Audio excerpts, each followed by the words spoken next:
But talking about children, when I was a little boy, when I was 7 years old, growing up in the middle of nowhere, Florida, in a swamp, closest town was 30 miles away. The first thing that happened in the world that brought to bear to me that maybe things weren't always right, maybe things weren't always good, wasn't the Vietnam War.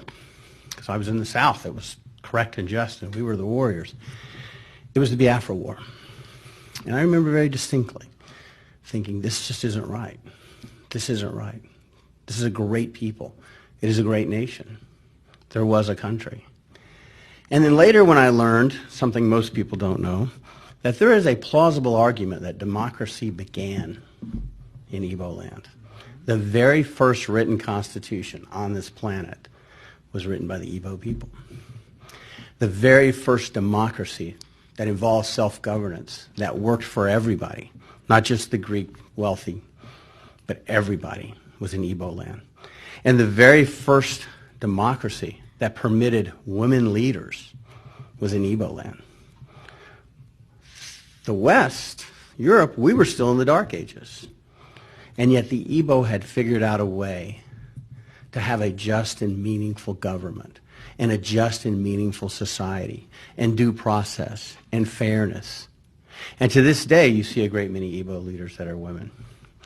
So it is my honor to have been able to work with the Igbo community. We are contemplating preparing an appeal to the United States Supreme Court related to the senseless slaughter and what we believe to be the genocide of the Igbo people. To bring this full circle, that has been going on since 2016, overseen by the APC. It's not ironic, it's not a coincidence, that the only APC governor in Igbo land is the one the Supreme Court just forced upon them. Not ironic, not a coincidence. Nigeria has just been placed with a visa ban, as everyone knows.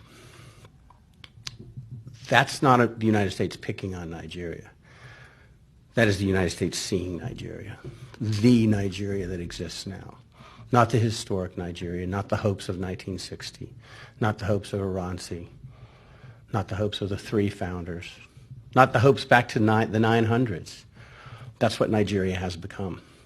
And unless it gets better, it of course is going to get worse.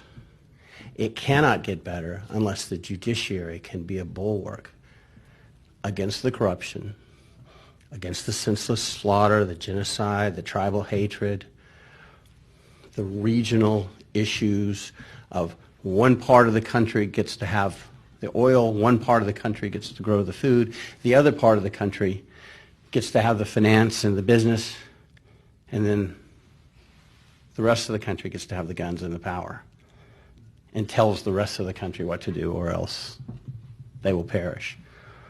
That's just the start. And the visa ban is just a start. If you read President Trump's words, compared to them what he said about the other nations, it was as harsh or harsher than any other nation. He did not write this, or this wasn't written as though it were addressed to a strategic and historic ally. He was tougher on Nigeria.